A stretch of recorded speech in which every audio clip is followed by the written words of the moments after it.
আসসালামু আলাইকুম। আশা করি সবাই ভালো আছেন। আলহামদুলিল্লাহ আমি অনেক ভালো আছি। আমার হাতে এই মুহূর্তে যে বইটি দেখতে পাচ্ছেন এটি হচ্ছে অ্যানিম্যাল ফার্ম। এই বইটির লেখক হচ্ছে জর্জ ওয়ারেল। সো এই বইটি কিন্তু সর্বপ্রথম প্রকাশিত হয়েছে 1938 সালে। সো বুঝতেই পারছেন এই পৃথিবীতে অনেক পুরাতন একটি বইয়ের মধ্যে একটি অন্যতম বই হচ্ছে অ্যানিম্যাল ফার্ম এই বইটি। সো অ্যানিম্যাল ফার্মের এই বইটি কিন্তু অত্যন্ত চমৎকার একটি বই এবং জর্জ ওয়ারওয়েল সে কিন্তু অত্যন্ত সুন্দর এবং দক্ষতার সাথে এই বইটির যে মূল থিম বা বার্তা কিন্তু সে তুলে ধরতে পেরেছে। সো আমি আসলে এই বইয়ের মূল থিমটা আপনাদের সঙ্গে বা আমার এক্সপিরিয়েন্স সম্পর্কে আসলে আপনাদেরকে শেয়ার করতে চাচ্ছি। দেখেন এই অ্যানিম্যাল ফার্ম বইটিতে আপনার জর্জ ওয়ারেলস সে যেটি বলার চেষ্টা করছে, একটি ফার্ম রয়েছে যে ফার্মের মধ্যে আসলে মূলত শূকর, তারপরে ভেড়া, তারপরে আসলে বিভিন্ন ধরনের প্রাণী রয়েছে, গরু, মহিষ, এরকম অনেক প্রাণী রয়েছে। তো দেখা যাচ্ছে যখন মানুষ এই ফার্মটিকে পরিচালনা করত তখন দেখা যাচ্ছে যে হয়তো গরু সবচেয়ে বেশি খাবার পেত, বা শূকর এক ধরনের খাবার পেত, ভেড়া সবচেয়ে কম খাবার পেত, বা এই ধরনের একটি বৈষম্য কিন্তু ছিল। হ্যাঁ, তো সবগুলি অ্যানিমেল মিলে একটা সময় একটা মিটিং করলো এবং তারা বলল, দেখো, একজন মানুষ শুধুমাত্র সে কিনা আমাদেরকে ম্যানেজমেন্ট করার কারণে আমাদের থেকে যে আউটপুট বা প্রোডাক্টিভিটি আসে, আমাদের দুধ, মাংস, এই সব কিছু কিন্তু সে ভোগ করতেছে, কিন্তু তার বিনিময়ে আমাদেরকে খুবই অল্প পরিমাণে খাবার দিচ্ছে, বা আমাদেরকে যথাযথ সে কি করতেছে না, টেক কেয়ার করতেছে না, বা আমাদের প্রতি সে কিন্তু অবিচার করতেছে, বা এরকম তারা সবাই মিলে কি করলো, একটি মিটিং করলো এবং এই মিটিং থেকে তারা সিদ্ধান্ত নিল যে না, তারা আর কি করবে না, মানুষকে এই ফার্মে রাখবে না, তারা তার কর্তৃত্ব মেনে নিবে না।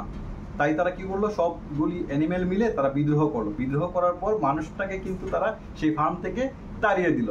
তো তাড়িয়ে দেওয়ার পর যে বিষয়টি হয়েছে সেটা দেখা যাচ্ছে যে এখন কিন্তু এই অ্যানিম্যাল ফার্মের মধ্যে যে কর্তৃত্ব দিচ্ছে বা লিডারশিপ দিচ্ছে একজন শূকর, একটি শূকর কিন্তু তখন লিডার হয়ে গেল। তো শূকর অর্থাৎ অ্যানিমেল যখন অ্যানিমেলের কর্তৃত্ব দিচ্ছে বা ফার্মটাকে নিয়ন্ত্রণ করছে, তখনও কিন্তু দেখা যাচ্ছে যে ভেড়া যারা ছিল বা ওই প্রাণী লয়ার লেভেলের যে প্রাণীগুলো ছিল, তারা কিন্তু তখনও কিন্তু কম খাবার পেত বা কম সুযোগ সুবিধা পেত বা সুযোগ সুবিধা থেকে বঞ্চিত হতো। শুধুমাত্র লিডারশিপে যারা রয়েছে তারাই কিন্তু তখনও দেখা যাচ্ছে তারা কিন্তু একটু বায়াসড পর্যায়ে, তারাও কিন্তু বেশি ফেসিলিটি নিচ্ছে, এবং যারা নিচু পর্যায়ে একটু রয়েছে তারা কিন্তু আসলে পর্যাপ্ত সুযোগ সুবিধা কিন্তু পাচ্ছে না। তো এই অ্যানিম্যাল ফার্ম বইটি থেকে আসলে আমরা যে বিষয়টি বুঝতে পারি, দেখেন, আমরা যারা সাধারণ মানুষ রয়েছি বা এভারেজ পিপল রয়েছি, আসলে এই দেশের নেতৃত্বকে দিল না দিল আসলে তার উপর ভিত্তি করে কিন্তু আসলে আমাদের উপর যে ইম্প্যাক্ট, আসলে এটা কিন্তু আহামরি কোনো পরিবর্তন হবে না, যেই শাসন করুক না কেন। ওই যে ভেড়ার কথা বললাম, ভেড়া কিন্তু যখন মানুষ ফার্মটাকে পরিচালনা করতো তখনও ভেড়া কম পরিমাণে খাবার পেত, কিন্তু যখন অ্যানিমেল থেকে লিডার হলো, যে শূকর হয়েছে, তখনও কিন্তু এই ভেড়া কিন্তু কম পরিমাণে খাবারই পেত বা খাবার থেকে কিন্তু বঞ্চিত হচ্ছিল। মূলত এই জর্জ ওয়ারেলস উনি কিন্তু রাশিয়ার যে তখন বলশেভিক যে বিপ্লব হয়েছিল, সমাজতান্ত্রিক যে বিপ্লব হয়েছিল, সমাজতান্ত্রিক যে গোষ্ঠী রয়েছে, সমাজতান্ত্রিক যে নীতিমালা রয়েছে বা দৃষ্টিভঙ্গি রয়েছে বা সমাজতান্ত্রিক পর্যায়ে যে দেশগুলি চলতেছে, তো তখন দেখা যাচ্ছিল যে অনেকেই কিন্তু এই সাধারণ পিপলস যারা ছিল, সমাজতান্ত্রিক মানে সাম্যবাদিতায় বিশ্বাসী, সমাজে সর্বস্তরের মানুষ কাজ করবে, সবাই সমান সুযোগ সুবিধা ভোগ করবে। বাট সে এই অ্যানিম্যাল ফার্ম বইটি থেকে আমরা আসলে বুঝতে পারি এটা আসলে কখনোই পসিবল না। কারণ পৃথিবীর যে স্ট্রাকচার ওয়াইজ যে নিয়ম রয়েছে, সেই স্ট্রাকচার ওয়াইজ নিয়ম থেকেই কিন্তু যখন যেই কিনা আসলে কর্তৃত্ব বা লিডারশিপে যাবে, সেই কিন্তু ন্যাচারাল ওয়েতেই সে চাইবে তার বেশি সুযোগ সুবিধা ভোগ করতে। এবং ওই যে ভেড়া যে পর্যায়ে রয়েছে বা লোয়ার ডাউন পর্যায়ে যারা থাকবে, তারা কিন্তু সর্বদাই দেখা যাবে যে একটা সুবিধা থেকে বঞ্চিত হচ্ছে, কম পরিমাণে খাবার পাচ্ছে বা কম সুযোগ সুবিধা পাচ্ছে। তো অনেক পুরাতন একটি বই হচ্ছে মূলত অ্যানিম্যাল ফার্ম এই বইটি। অত্যন্ত চমৎকার একটি বই, এটি শিশুরা পড়লে অনেক মজা পাবে, বা আপনারা যারা বয়স্ক মানুষ পড়লে আসলে অনেক মজা পাবে, এবং এই বইটি থেকে আসলে আমরা অনেক কিছুই শিক্ষা লাভ করতে পারি।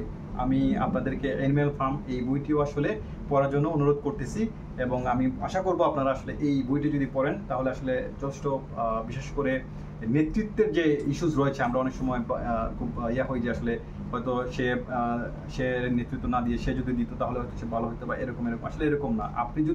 আপনাকে চেষ্টা করতে হবে আপনার অবস্থান আপনার নিজে পরিবর্তন করা। আপনি লয়ার ডাউন সেগমেন্টে যখন থাকবেন তাহলে সর্বদাই আপনি কিন্তু বঞ্চিত হবেন, সর্বদাই আপনি কম খাবার পাবেন, সর্বদাই বঞ্চিত হবেন, অ্যাজ ইউজুয়াল এই বইয়ের যে ভেড়া রয়েছে সেই ঠিক ভেড়ার মতো।